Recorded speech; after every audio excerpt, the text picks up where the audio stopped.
नमस्कार, मी दीपाली. माझ्या चॅनलमध्ये तुमच्या सर्वांचं खूप खूप खूप मनापासून स्वागत. श्री स्वामी समर्थ. तर आजच्या भागामध्ये आपण बघणार आहोत की आता नवरात्र येणार आहे आणि नवरात्रीमध्ये आपल्याला कुळाचार करण्याची ही संधी असते. म्हणजे ज्या महत्त्वाच्या गोष्टी आपल्याला वर्षभरात करायच्या असतात. चैत्र महिन्याच्या पहिल्या दिवशी आपण वर्षातला पहिला कुळाचार करत असतो. तशी कुळाचाराची ही सगळ्यात मोठी सेवा म्हणजे नवरात्रीची सेवा. ही शारदीय नवरात्र आता सुरू होणार आहे आणि या शारदीय नवरात्रीमध्ये आपल्याला काय काय नियम पाळायचे आहेत की म्हणजे कुळाचार करताना काही नियमावली आपल्याला ती पाळायचीच असते, तरच आपली सेवा ही पूर्णत्वास जाते. तर तेच छोटे छोटे नियम मी तुम्हाला सांगते. फार काही कठीण नाही आहे, पण आपण आपल्या आई भगवतीची सेवा करणार आहेत, तर काही गोष्टी आपल्याला सुद्धा पाळायच्या असतात. तर त्या आपण थोडक्यामध्ये बघूया.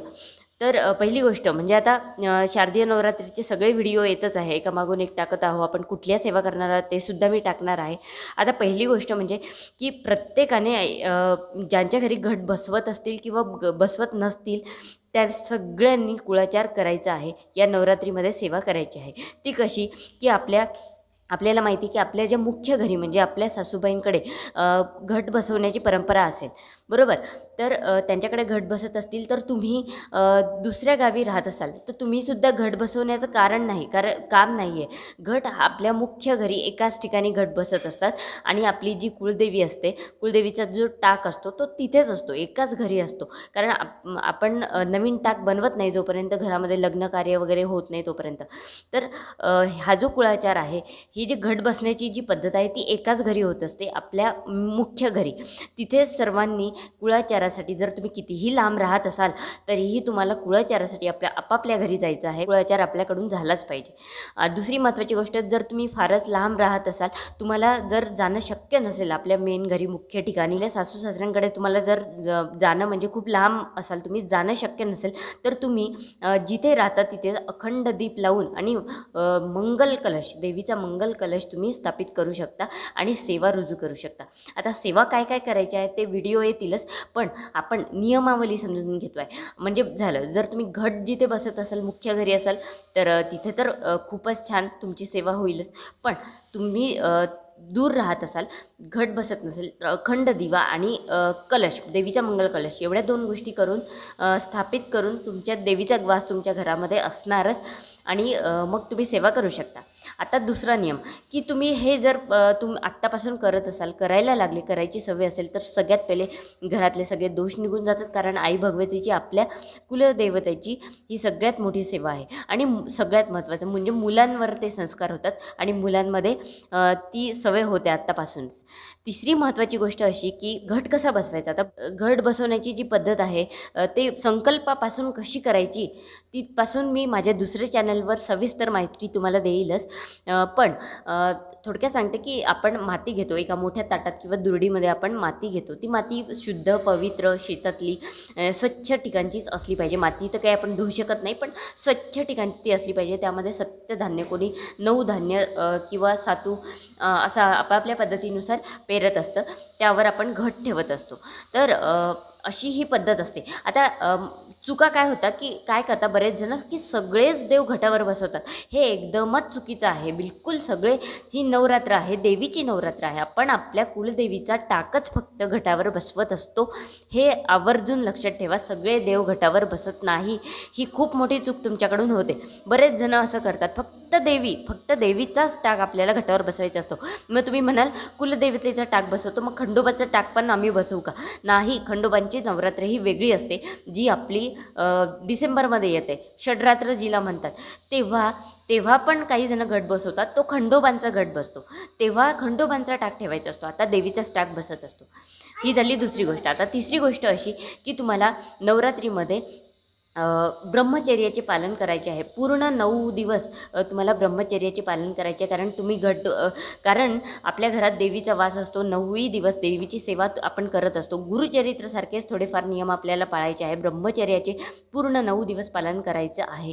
त्याच्यानंतरची गोष्ट, आपल्याला गादीवर झोपायचं नाही, चटईवर झोपायचं आहे. जमीन लेवलला चटईवर वगैरे तुम्ही झोपू शकता. त्यानंतर तुम्हाला चांबड्याचे जे बेल्ट असतात, पॉकेट असतात, ते किंवा पर्सेस असतात, त्या शक्यतोवर वापरू नका.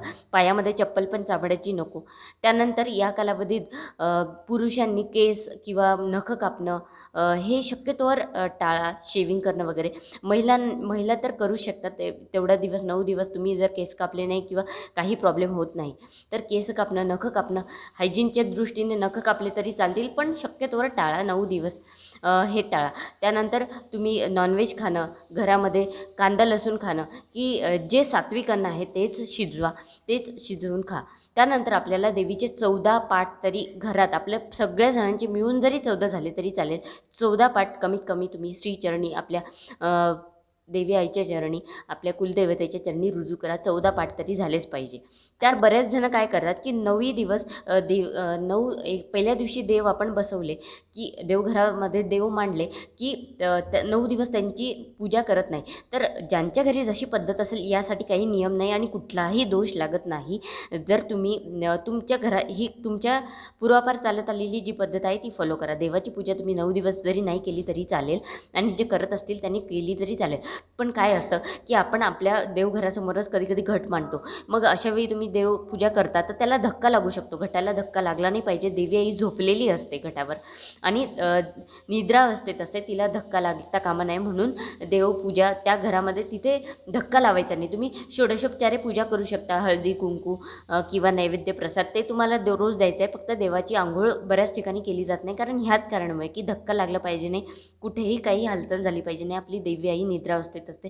कुठलाही आवाज, गोंगाट आणि घरामध्ये शांत वातावरण राहिलं पाहिजे. कितीही राग आला तरीही तुम्हाला शांत राहायचं आहे. शिव्या शाप देणं टाळायचं आहे. राग करणं टाळायचं आहे. आणि घरातल्या पुरुष मंडळींनी सुद्धा लक्षात ठेवा की घरातली जी कुलस्त्री आहे ती उपवास करते आहे, सेवा करते आहे किंवा सगळेच सेवा करत असतील तर तुम्ही पण असं काही करू नका की जेणेकरून समोरची व्यक्ती रागावेल किंवा तिचा राग येऊन तिच्या तोंडून शिव्या शाप निघतील. असं काहीही करू नका, कारण प्रत्येक स्त्री ही देवीचंच रूप आहे. जर एखादी स्त्री तुमच्या घरासाठी करत असेल, सेवा करत असेल तर तुम्हीही त्यात भाग घ्या, कुळाचार करा. आणि कुळाचार ही सगळ्यात मोठी सेवा आहे. पित्रानंतर आपल्याला जी सेवा करायची असते तो कुळाचार आपल्याकडून झाला पाहिजे. यातूनच सगळे दोष आपल्या घराण्याचे निघून जातात. काही जण 9 दिवस उपवास करतात. ते त्यांच्या पद्धती, कधी खायचं नाही, काय खायचं काय नाही, ती त्यांची पद्धत. यामध्ये कुठलाच नियम नाही. उपवास करत असाल तर आपली तब्येत सांभाळून करा. असं नाही झालं पाहिजे की उपवास झाला आणि मग चक्कर येऊन पडले, असं झालं नाही पाहिजे. आजकाल खूप धावपळीचं जग आहे. म्हणून मी स्वतः तरी अष्टमीचा फक्त उपवास करते. 9 दिवसांचे उपवास मी सुद्धा करत नाही, कारण आपण धावपळ करतो, जॉब करतो, बाहेर जातो, तर हे जमत नाही. तर अष्टमीचा उपवास मी करते. असं म्हणतात अष्टमीचा उपवास जरी केला तर सगळ्या उपवासांचं, सगळ्या पूर्ण 9 दिवसांचं फळ हे मिळलं जातं. म्हणून अष्टमीचा उपवास मी तरी फक्त करते. त्यानंतर आपल्याला 9 दिवसांच्या 9 माळा घटाला लावायच्या असतात. माळ लावताना ती घटापर्यंत आली पाहिजे, खालपर्यंत. तर पहिल्या दिवशी आपण जी माळ लावतो ती असते नागवेलीच्या पानाची. म्हणजे आम्ही तरी पहिल्या दिवशी नागवेलीच्या पानाची माळ लावतो. यामध्ये तुमची पद्धत वेगळी असेल, तुम्ही दुसऱ्या कशाची माळ लावत असेल तर ती लावा. फक्त सांगण्याचं तात्पर्य एकच की 9 दिवस 9 वेगवेगळ्या माळा आपल्याला लावायच्या आहे. रिपीट झाली तरी चालते. बऱ्याचदा फुलं वगैरे मिळत नाही काही ठिकाणी, पण 9 दिवसाच्या 9 माळा ह्या लागल्या पाहिजे. आणि पहिल्या दिवशी लावलेली माळ ही काढायची नाही. 9व्या दिवशी 9 माळी बरोबर तिथे लागलेल्या पाहिजे. जर तुम्हाला मासिक धर्म या अडचणी आल्या तर ही पूजा तुमची दुसऱ्यांकडून करून घ्या, घरातील पुरुष मंडळींकडून करून घ्या. की पण पूजा थांबू नका देऊ. तुम्ही तुमचा वावर त्या घरामध्ये, ज्या घरामध्ये घट मांडली आहे त्या घरामध्ये तुमचा वावर नका ठेवू, पण पुरुषांकडून तुम्ही ही पूजा करून घ्या. दुसरी गोष्ट, जर तुम्हाला सुतक वगैरे असेल या कालावधीत तर शेजारच्यांकडून वगैरे तुम्ही रोज 2 टाईमची आरती, नैवेद्य ह्या गोष्टी करून घ्या. पूजा थांबू नका देऊ. त्यानंतर जर तुम्हाला एखादी तुमच्या घरची सून बाळातपण झाली असेल किंवा मुलगी बाळातपणाला आलेली असेल तर अशा वेळी काय करायचं, मुलगी जर तुमच्या घरी बाळातपणाला आली असेल तर ती वेगळ्या कुळातली असते. त्याच्यामुळे तिचे दोष आपल्याला लागत नाही. फक्त ती त्या खोलीमध्ये आली नाही पाहिजे किंवा आपण त्या बाळाची सेवा करण्याच्या आधी आपल्या कुलदेवीची ती सेवा करूनच मग तिकडे लागबाट केली तरी तुम्ही चालेल. त्यानंतर जर घट बसवण्याच्या आधी जर तुम्हाला सुतक आलं किंवा पिरियड्स आले तर मग तुम्ही घट बसवू शकत नाही. त्यानंतर कन्यापूजन हे तुम्हाला 7 मुली जेऊ घाला, 9 मुली कुमारिका जेऊ घाला. पण कुमारिका ह्या 1 वर्षापासून ते 10 वर्षापर्यंत वयाच्या असल्या पाहिजे. सांगायचं तात्पर्य हे की तिला पिरियड्स नको. म्हणजे मोठ्या मुली तुम्हाला सांगायच्या नाही, भलेही त्यांचं लग्न नसेल झालं, पण मोठ्या मुली ज्यांना पिरियड्स येतात या मुली कन्यापूजनाला शक्यतोवर सांगू नका. ज्या कुमारिका आहेत, ज्या इनोसंट आहेत, ज्यांना अजून पिरियड्स आले नाही, अशा मुलींचं कन्यापूजन तुम्ही करा. या कालावधीमध्ये तुम्ही चुकूनही परान्न घेऊ नका. परान्न वर्ज्य आहे, परान्न बिलकुल खायचं नाही.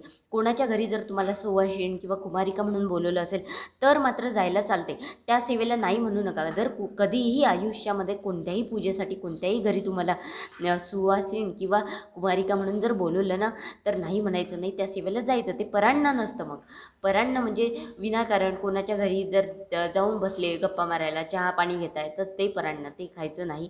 जर कुमारिका सुवासिनी म्हणून बोलवलं तर नक्की त्यांच्याकडे जा, पण असं परान्न वर्ज्य आहे. आता बऱ्याच जणी आता जेव्हा आपण दुर्गा सप्तशतीची पाठ करू, कुळाचार करू, जेव्हा आपल्याकडे आरत्या लागतात, फुलोरा लागतो सप्तमीला, अशा दिवशी अशा कुळाचाराच्या वेळी आपण साडी, हातामध्ये बांगड्या, जे सौभाग्य अलंकार असतात ते परिधान करूनच करा शक्यतो. आता असं म्हणणार नाही मी की ते परिधान केलेच पाहिजे, मग पंजाबी ड्रेस चालत नाही का, असं पण चालेल. पण आपण देवीची सेवा करतो, कुठेतरी आपल्या मनात पण तो आदरभाव असला पाहिजे आणि आपली संस्कृती, परंपरा जे काही आपल्याला शिकवते तर त्यानुसार जर आपण वागलं तर अतिउत्तम. कारण की ते परिधान करून जर तुम्ही कराल तर अजून मनापासून कराल, तुमच्या मनामध्ये तो भाव येईल की आपण याच्यासाठी तयार झालो आहे. तर कुठेतरी ह्याचे पण कारणं आहेत की हा आपण अलंकार का परिधान करतो. म्हणून सौभाग्य अलंकार, आपण देवी आईची सेवा करतो आहे तर ते अलंकार परिधान करूनच तुम्ही देवीची सेवा करा, कुळाचार करा. आता या कालावधीमध्ये बरेच जण काय करतात की देवीच्या मंदिरात जातात, किंवा देवीच्या मंदिरात जातात किंवा शक्तिपीठांवर जातात. रात्र ही देवीचा आराम करण्याची वेळ असते. देवी निद्रा अवस्थेत असते. घटावर आपण देवीला झोपत्या स्वरूपामध्ये ठेवतो, देवी झोपलेली असते. पण अशा ठिकाणी जाऊन गर्दी वगैरे केल्यापेक्षा आपल्या घरीच देवी माता आहे, आपल्या घरीच तिची पूजा करा, जमेल तितकी सेवा करा.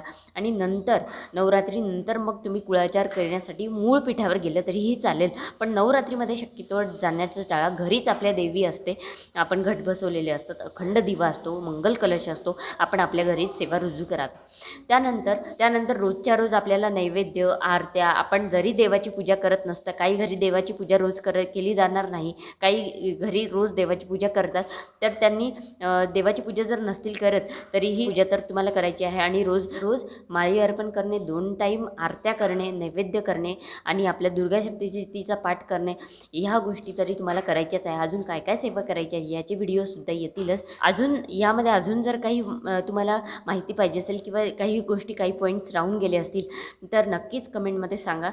त्याची सुद्धा उत्तर देण्याचे किंवा व्हिडिओ करण्याचे प्रयत्न मी करेल. एवढीच माहिती मला तुम्हाला आजच्या भागामध्ये सांगायची आहे. भरपूर सेवा आपल्याला करायची आहे. त्यामुळे याआधीचा एक व्हिडिओ पोस्ट झालेला आहे की घरातून काय काय आपल्याला काढून टाकायचं आहे, घरामध्ये काय काय गोष्टी घेऊन यायच्या आहे. तर ते व्हिडिओ जर पाहिले नसतील तर नक्की पहा. कंटिन्यू आपले नवरात्रीचे व्हिडिओसुद्धा येत आहे.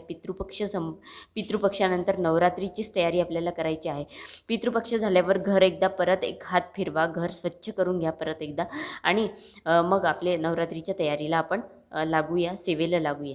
तर एवढीच माहिती मला तुम्हाला आजच्या भागामध्ये सांगायची होती. झालेली सेवा महाराजांच्या चरणी अर्पण करते. जर तुम्हाला माझे व्हिडिओज आवडत असतील तर नक्की लाईक करा, शेअर करा आणि सबस्क्राईब करायला विसरू नका. जास्तीत जास्त लोकांपर्यंत व्हिडिओ पोचवा, म्हणजे स्वामी सेवा आपल्याला घराघरामध्ये पोचवता येईल. श्री स्वामी समर्थ.